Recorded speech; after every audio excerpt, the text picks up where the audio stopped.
Hey gang, AV here. Welcome to my review of the World of Halo UNSC Marine with Commando Rifle.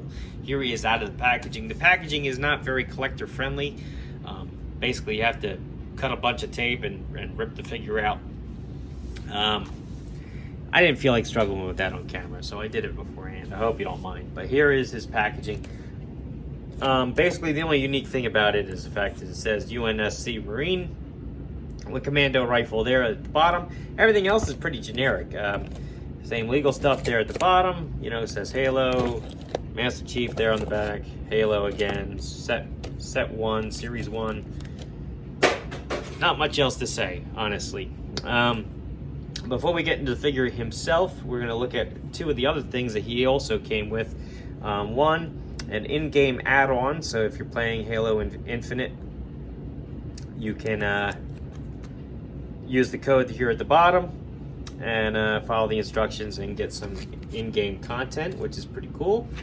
He also comes with a figure stand, which has 2 foot pegs, some grassy texture here, as well as a two-tone color, paint deco on here, green and brown.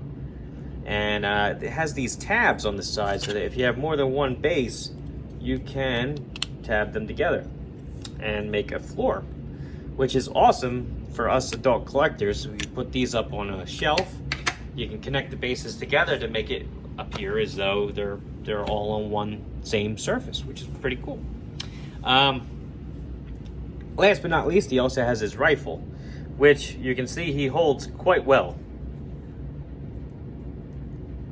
Have a closer look at that.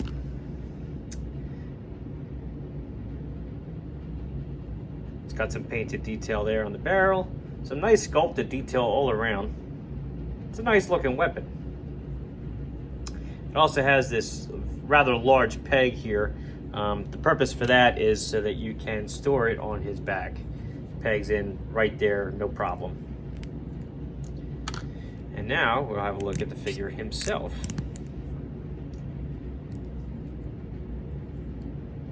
Very nice design on this guy, and nice figure all around. I do really like the camo detail they gave him. Looks really, really good in my opinion. Sorry, is that in focus there? The knife and the pistol are permanent. Unfortunately, they do not come out. They're not removable. They're molded on. As far as articulation goes, his head is on a barbell joint, so he does a full 360. He can look up. He can look down quite a ways. He can also tilt from side to side to get some expression out of him. His arms will do a full 360. They can go up about this high, which is not too bad. It's just hindered by his shoulder armor, but that's to be expected, you know. Elbows will hyperextend down a little bit, as well as flatten out. They also do a full 90-degree bend. They have full 360-degree rotation here.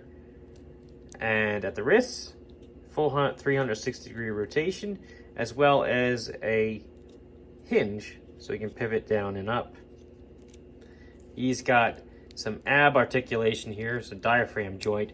It is kind of hindered, especially forward because of his armor, but it does go back a little bit, and he does twist there quite well.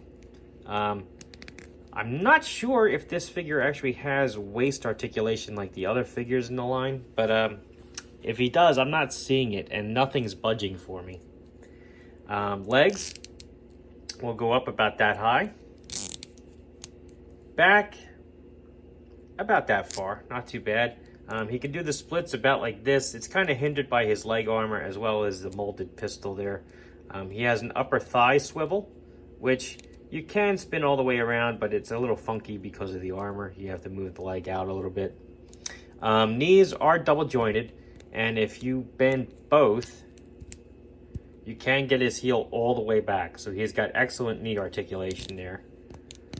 Ankles will rock back and forth, and they also point just about all the way down, and they point up a decent amount as well. So he's got really good articulation on this guy.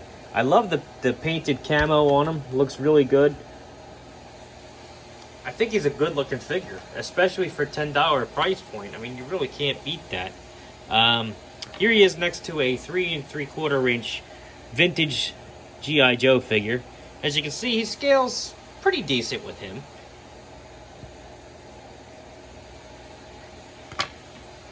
A vintage collection Star Wars figure, Luke Skywalker, who is always a little on the short side.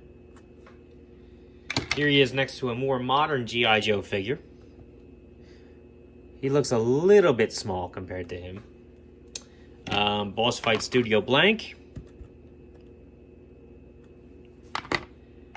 Marvel Universe Captain America. And last but not least, because they are in the same